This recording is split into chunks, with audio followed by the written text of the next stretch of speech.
Olá, eu sou Flávia Carvalho e nesse vídeo nós vamos continuar conversando sobre as imunoterapias e a autoemoterapia, a polêmica que tem em torno dela. Nós vamos falar sobre os argumentos que eles usam e os pontos que eles discordam. Uma primeira questão que é discutida é a questão do estudo, se há ou não evidência suficiente documentada e seguindo os padrões de estudos que hoje são exigidos na medicina para estabelecer que a autoemoterapia funciona. De acordo com o parecer do Conselho Federal de Medicina, não há. E isso muito em função porque todo o procedimento no Brasil ele é baseado no documento que foi produzido pelo Dr. Gessé Teixeira. O Conselho Federal de Medicina considera, e há de se considerar mesmo, a importância do Dr. Gessé Teixeira, porque o Dr. Gessé Teixeira foi um cirurgião brasileiro muito famoso e com grande prestígio internacional. Mas o documento que foi produzido por ele não segue todas as normas hoje exigidas, todos os procedimentos hoje exigidos para uma pesquisa considerada padrão e que de fato seguiu ali os protocolos necessários. As pessoas que defendem a autoemoterapia, elas também consideram que não há estudo suficiente, mas elas vão dizer que há muitos artigos, principalmente internacionais, que comprovam essa eficácia. O Conselho Federal de Medicina vai dizer que esses artigos também não seguem esses padrões. O que eu não entendo, Flávia, é porque em vez de ficar brigando desse jeito, né, e dizendo assim, existe, não existe, existe, não existe, não para e faz a pesquisa, né, seguindo os padrões, seguindo as normas. Mas isso eles não pensam fazer, não. Eles proibiram. O outro lado diz que não tem condições de fazer porque está proibido e assim segue a polêmica e a gente fica aí no meio dessa confusão. É importante salientar que o Conselho Federal de Medicina, no parecer, ele não aprofunda determinados procedimentos que são parecidos com a autoemoterapia, ele se fixa mais na análise da questão da autoemoterapia, né? Tradicional, que é essa que tirou o sangue e aplicou no músculo, mas ele também não concorda e ele salienta que não há estudos suficientes sobre os outros métodos que usam o sangue, ainda que submetido a algum tratamento ou com o uso de algum agente químico, como tem gente usando com ozônio, raio ultravioleta, enfim. O parecer ele condena qualquer tipo de técnica que use dessa forma o sangue, tá? O outro argumento que eles usam em relação à autoemoterapia é um argumento que não tem no parecer, mas esse argumento eu encontrei em artigos médicos que condenam a autoemoterapia, alguns médicos dando entrevista, pessoas ligadas ao Conselho Federal e a conselhos e associações de médicos no Brasil, que é um argumento de que a autoemoterapia ou qualquer tipo de procedimento parecido com isso foi de fato criado há muitos anos atrás, foi utilizado, mas que é algo ultrapassado, que a medicina evoluiu. E tem um médico específico, um senhor ligado ao Conselho Federal, que compara a autoemoterapia à sangria. Ele coloca assim, porque nós não fazemos mais sangria. E a sangria foi utilizada na medicina, a medicina evoluiu. E usar a autoemoterapia é usar um procedimento ultrapassado. A medicina já evoluiu, agora nós temos medicamentos. A questão toda com a sangria é a seguinte: a sangria era um método usado na medicina que causava muitos óbitos, porque as pessoas cortavam as artérias das pessoas para fazer a sangria, imagina. Então, realmente, muita gente morreu fazendo sangria. E usava as sanguessugas, né? E a gente não usa mais isso. Quer dizer, a medicina chinesa usa. Porque as sanguessugas têm uma substância na saliva delas que é anestésica. Mas não é mais um método usado assim, corriqueiramente, né? De forma assim, vamos fazer sangria. Mas existe uma técnica usada hoje na nossa medicina ocidental que se chama flebotomia. E a flebotomia nada mais é do que sangria. A gente não usa sanguessuga. Mas sabe quando você vai doar sangue? Que as pessoas tiram o seu sangue? Pois é, exatamente isso que eles fazem com o paciente. É claro que não é uma técnica, não é algo que se usa para qualquer coisa, que se usa em qualquer caso. Mas existem algumas condições, principalmente ligadas a excesso de ferro, algumas alterações que as pessoas têm, que se usa a flebotomia. Hoje se usa de uma forma muito mais adequada, mas ainda assim é usada. E ele diz que a gente não usa mais sangria. Peraí, não é bem assim, né? Eu não estou querendo dizer com isso que a autohemoterapia deve ser aceita ou é igual a essa questão. Eu estou querendo dizer que é preciso se estudar, entender o que é isso, né? Não dá simplesmente para ignorar, assim como não dá para ignorar da vitamina D, né? É preciso a gente fazer pesquisa, a gente compreender exatamente como isso funciona. O terceiro argumento que eles usam, além da falta de pesquisa e de que é uma técnica ultrapassada, é de que a autohemoterapia se apresenta como uma panaceia. Eu falei sobre isso no vídeo da vitamina D, né? A panaceia é aquela cura fácil que serve para tudo.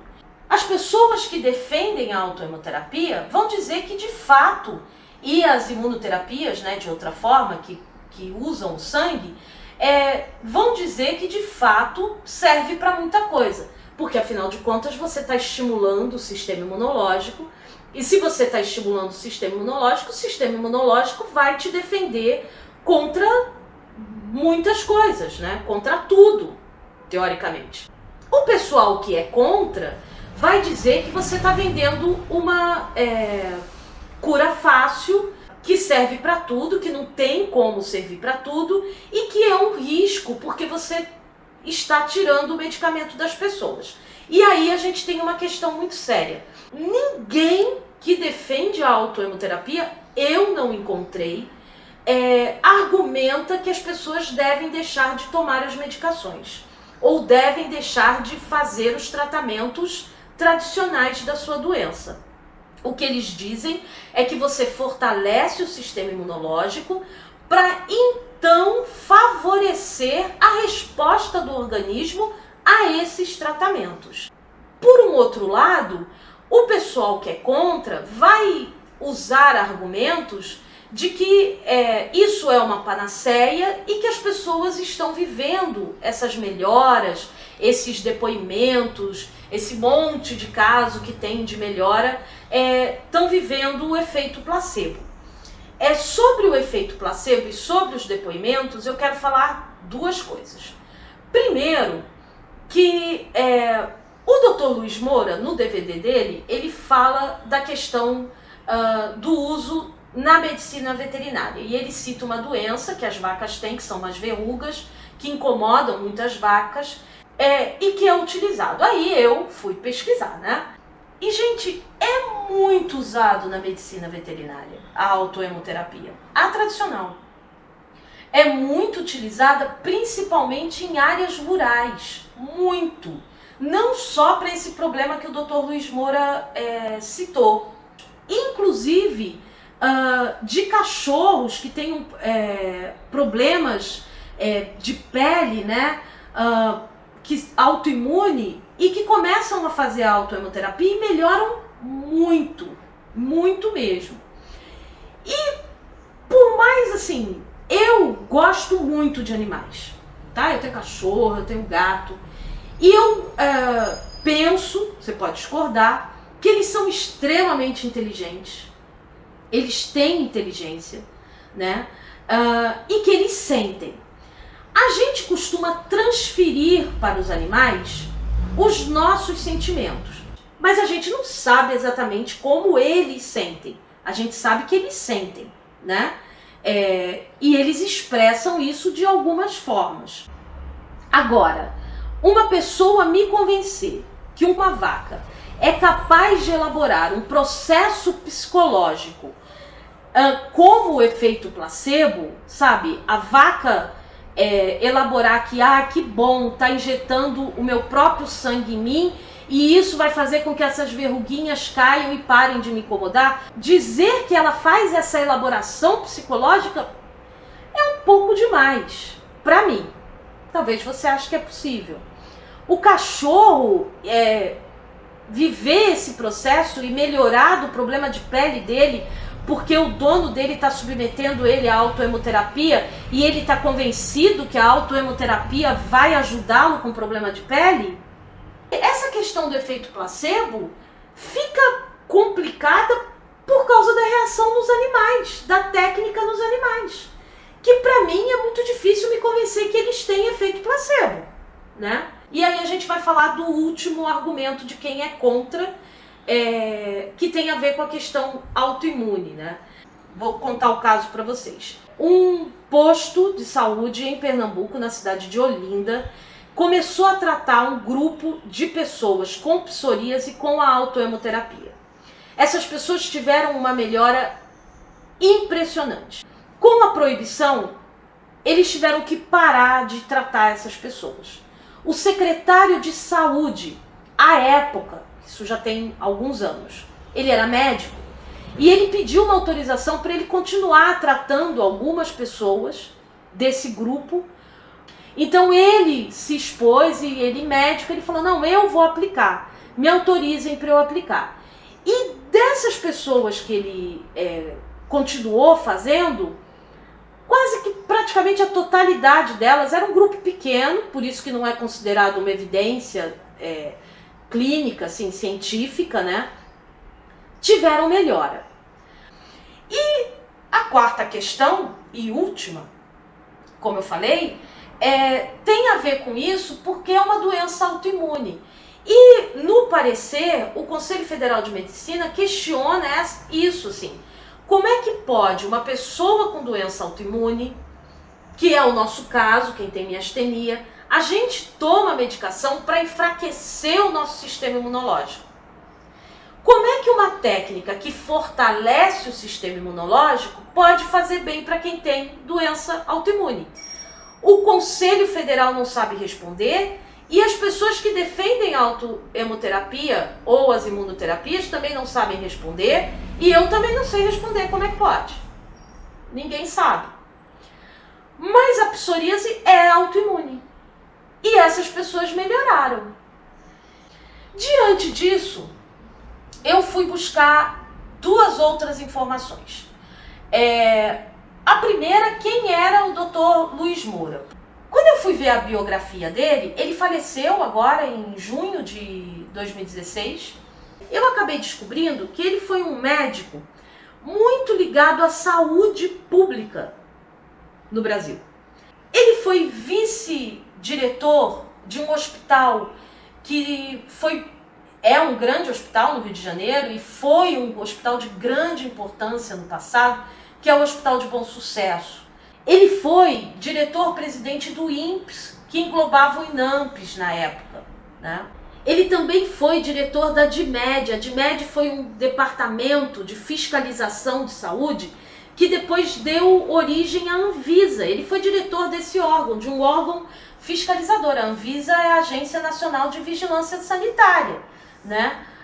Para quem o Conselho Federal emitiu esse parecer, proibindo a técnica. Ele foi diretor de saúde social no Rio de Janeiro e, além disso, ele foi fundador da SEMI, isso anos atrás. A SEMI foi o que deu origem, né, o que se tornou depois, a central de medicamentos, que visava a distribuição de medicamentos para a população, enfim. Ele tem um histórico muito grande na questão da saúde pública. E a outra questão que eu fui buscar foi aprofundar um pouco o que eles falam que é o perigo da autoemoterapia, né? Qual é o efeito colateral? Porque os defensores dizem que não há efeito. Mas o lado que critica e que condena fala que há riscos para a saúde. E aí tanto a Anvisa quanto o Conselho Federal diz que, olha, é perigoso, isso pode acontecer, mas nós não conhecemos nenhum caso. É perigoso, isso pode acontecer, mas não há caso registrado. A gente não sabe se tem acontecido. O que é diferente da vitamina D, que eles têm casos registrados. Eles têm casos de pessoas que tiveram a calcificação do rim, eles têm casos de pessoas que tiveram a intoxicação. No caso da autoemoterapia, eles não têm registro disso. Bom, aí vem o final, que é sempre quando eu digo que eu pretendia fazer, mas assim, diante disso tudo que eu falei, eu vou dar a decisão que eu tomei em relação a isso. Eu decidi que eu iria fazer a autoemoterapia. Aí eu encontrei um problema, vou confessar para vocês. Eu não encontrei ninguém querendo enriquecer em cima de mim para fazer a autoemoterapia. Eu encontrei gente que se ofereceu para fazer de graça. Eu encontrei gente que se ofereceu para fazer a custo de uma aplicação de injeção. Essas pessoas normalmente falavam, compra o material, compra a seringa, compra a agulha, compra essas coisas, e eu faço para você. Você vem aqui ou eu vou aí. E, a questão foi o protocolo, porque eu não encontrei ninguém que me orientasse em relação ao protocolo. Qual é a quantidade de vezes que eu tenho que aplicar para então fazer o tal intervalo? Né? Porque como eu disse, a ideia seria fazer de 7 em 7 dias durante um tempo e depois ter um intervalo de descanso. Que intervalo é esse? Quanto tempo seria até eu deixar de usar a dose de 10 para 5? Teoricamente, né? Tem essa coisa aí. Eu queria alguém que me orientasse no protocolo, junto comigo, né? Que falasse, então vamos fazer assim, para testar. Eu não encontrei.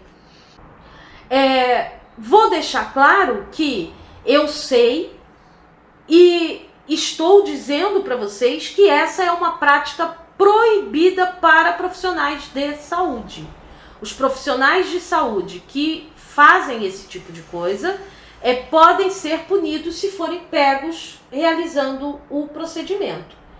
Eu não sou profissional de saúde. Então, quando eu começar a fazer, eu vou dizer para vocês, vou comunicar, né, compartilhar com vocês e digo para vocês também como eu estou me sentindo, se é bacana, se não é, como é que funciona. Mas, como eu sempre digo, essa foi uma decisão minha. Você precisa tomar as suas próprias decisões. Se há nessa questão toda um problema relacionado à indústria farmacêutica, eu não sei. É algo que a gente deve pensar, analisar e tomar a nossa decisão. Eu espero que tenha sido útil, que tenha esclarecido de alguma forma você mais essa questão.